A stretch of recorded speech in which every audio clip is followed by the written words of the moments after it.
iyo pudre iyo pudre iba yagusumbije inguvu, cyangwa ngo iyo usanze uri umuntu agwaye n'amadayimoni iyo pudre irashobora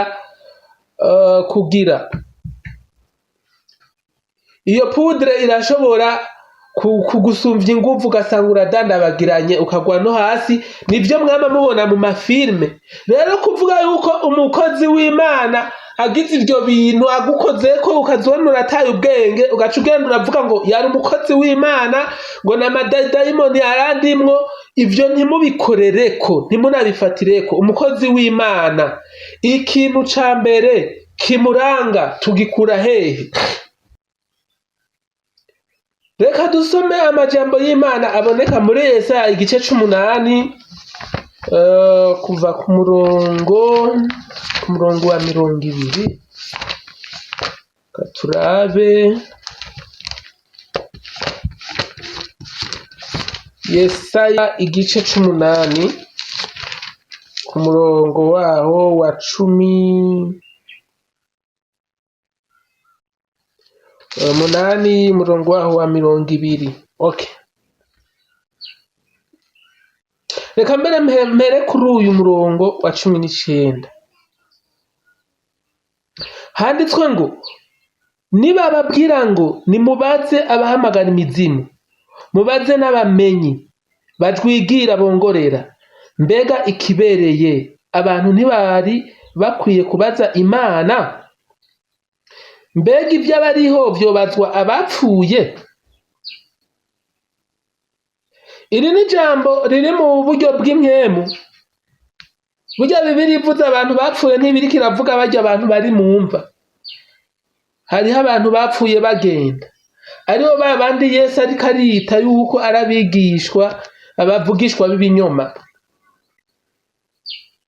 Aba rero ngo ntimukwiye kubabaza, abavugishwa n'ibinyoma ntimukwiye kubabaza, kuko ngo ibyo bariho nibiki nibyo abantu bafise Yesu mu bugingo bwabo, bakira Yesu mu bugingo bwabo, nibo Bibiliya ngaha yitwa bariho. Ku murongo wa 20 havuga ngo dusubire ku byagezwe no kuri bya bishinga ntahe, nibatavuga ibihwanye navyo bazoba mubwira ntibuce.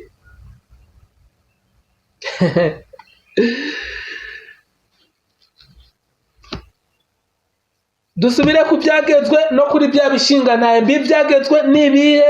Ibishinga ntahe nibihe? Bibiliya iraryoshe cyane.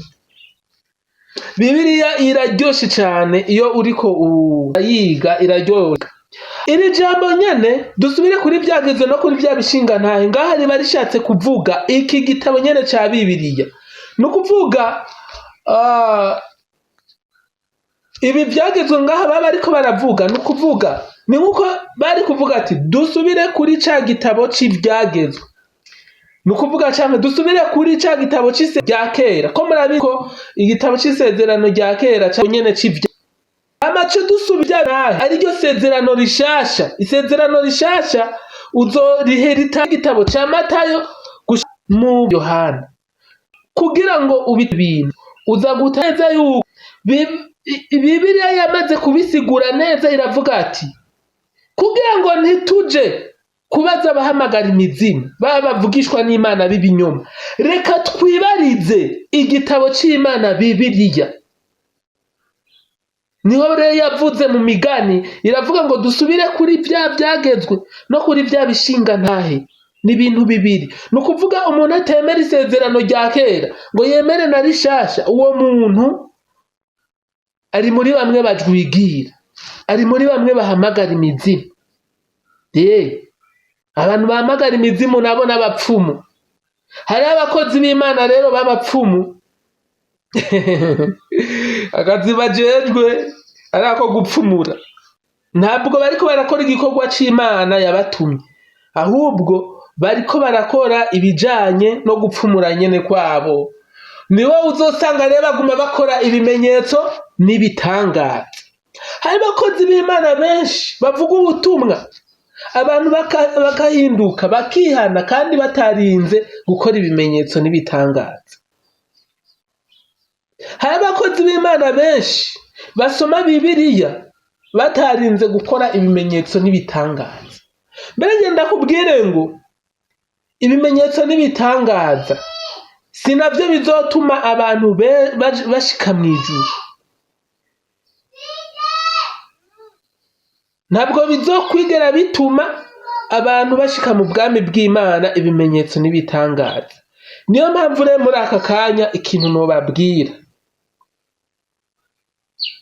ijambo ry'Imana ririsiguye, riravuze neza yuko hari abakozi b'Imana bazogerageza kuza bakora ibimenyetso n'ibitangaza kugira ngo bazimize n'intore n'ivyashoboka. Rikaba ryongera rikaba ritubwiye ngo dusubire ku byagezwe no kuri vya bishinga ntahe. Niba atavuga ibihuye n'ijambo ry'Imana bazoba bari mu bwira ntibuce. Aha rero ni ukuvuga iki? Mube maso murabe ko ubutumwa bababwira buhuje na Bibiliya. Ikindi nobabwira kuri Kristo Ndikumana. Kristo Ndikumana je nta kibi ndamuziko, nta nubwo ndigera mbona ikibi ciwiwe, nta makuru y'amafuti yiwe nzi, oya. Ivyo nzi nuko nyene gusa afise amagupe, abantu bafise imitwaro, arabafasha gusenga, esetu arabafasha gusenga abafise imitwaro, nta kindi nzi kuri we. Ariko ikindi nobabwira, umukozi w'Imana ngaha mu Burundi avuga ubutumwa kabisa, numva nanje kabisa yuko bushitse ahantu. Burya ni prophet of Jesus, ni umupastori cyane umuprofete avuga ubutumwa burimwo imbaraga, ubutumwa bwo mu buryo bw'ivy'impwemu, ari naco kintu bapfa na Chimamanda Moses. Chimamanda Moses ashaka nyene ubwo butumwa nyene mwene ubwo busanzwe, ubwo butumwa busanzwe ubwo butumwa bwo gucira imigani abana, bwo gutera amastori mu rushengero. Ubutumwa mwene ubwo kwa Chimamanda arabwumva, bumwe bwo guhanura abagabo n'abagore bashwana mu ngo zabo, bumwe bwo guhanura abajene bitwara. Ntabwo ari ibintu biba bikorotse nk'uko gusa, ni ibintu nawe uba wumva ati ibi bintu ntibivuye kuri we, bivuye ku Mana. Rero sindi ngaha kugira nce urubanza, ikintu cyose n'umwanya wacu. Muri eglize hariho igihe haba inama, bagakoranya abasore bakabigisha ijambo ry'Imana rihuje n'abasore, umuntu akabaza ibibazo bijanye n'abajene ingene bo kwitwara. Umva ubwo butumwa burakenewe, canke ugwaruka, ubutumwa burabugwaruka burabaho, ingene bo kwitwara muri societe, kwirinda kubakana n'umuntu azogutesha mu mutwe y'iki n'iki bintu mwene ivyo. Ubwo butumwa si kuvuga ko budakenewe. Ubutumwa bwo gusengera abagwayi, abantu bafise izo mpano zo gusengera abagwayi, si kuvuga ko ubwo butumwa budakenewe.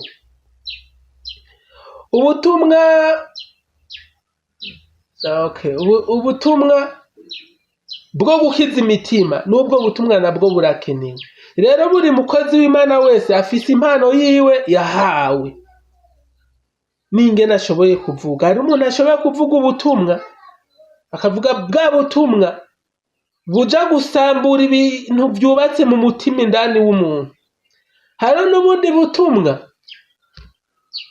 n'ubundi muntu agira impano agasanga yivugira bwa butumwa bujanye na societe, ubuzima bw'abantu ingene babayeho, kubahanura ingene bo kwitwara iki n'iki. Hari n'undi afise ubutumwa butuma abantu bagwana n'ibitero vy'ingwara, uburozi, ubumuga, kugwaragurika, ubukene, urumva umwe wese afise ingene Imana iba yaramuhaye kubuvuga. Rero guca uca urubanza ngo uyu niwe ngo akaze ngo uyu ntakaze, oya, ivyo nimubigabanye. Umukozi w'Imana w'ukuri uzomumenyeshwa n'ijambo.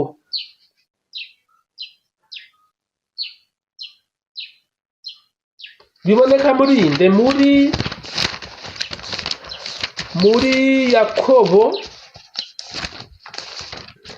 Yakobo abariho duce tunarangiriza. Yakobo igice ca mbere kuva ku murongo wa 19 avuga ngo ivyo murabizi bene data nkunda, muri umuntu wese niyihutire kumva, atebe kuvuga, atebe kuraka, kuburake bw'umuntu budakora ivyo kugororoka kw'Imana. Nuko rero mwiyambure imyanda yose n'ububi busigaye, mwakirane ubugwaneza ijambo riteye muri mwebwe rishobora gukiza ubugingo bwanyu. Kandi mube abakora ivy'iryo jambo, ntimube abaryumva gusa mwibesha, kuko uwumva iryo jambo ntarikore ameze nk'umuntu yirabiye mu cirore mu maso hiwe yavukanye. Amaze kwiraba akagenda, uwo mwanya agaca yiyibagira uko asa. Ariko uwitegereza ivyagezwe bitunganye gose, arivyo vy'umwidegemvyo, akabishishikara, atari uwumva akavyibagira, ariko ari ubikora, niwe azohabwa umugisha mu vyo akora. Umuntu niyibwira ngo ni umunyedini ntafate ururimi, ariko agahenda umutima wiwe, idini yuyo izoba ari iy'ubusa.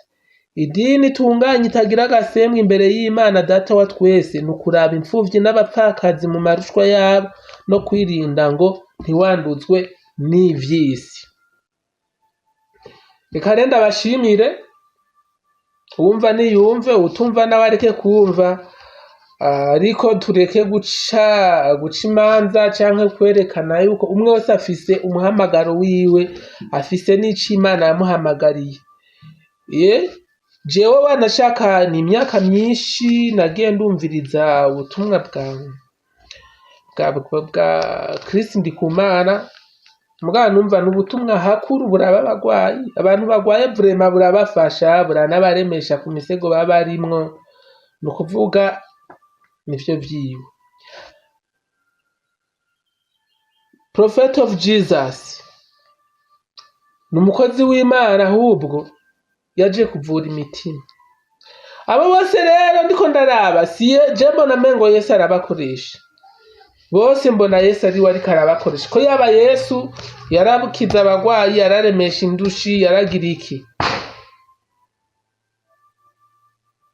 Ikindi naco nyina ndabibutse ko abigishwa ba Yesu bigeze kubusanga Yohana ariko arabatiza yongera yigisha, aramubaza ati none mwigisha, ko tubona Yohana ariko arabatiza yongera yigisha, tugende tumubuza? Yababwiye ati umuntu avuga ijambo ry'Imana mw'izina ryanje ntimumubuze, kuko aba ari ivyanje ariko aratanga. Rero si Chris Ndikumana, si Prophet of Jesus, bose n'abakozi b'Imana kandi bavuga ubutumwa bivanye n'uko Imana yabubahaye kubuvuga. Ibisigaye ni mukura impari ngaho.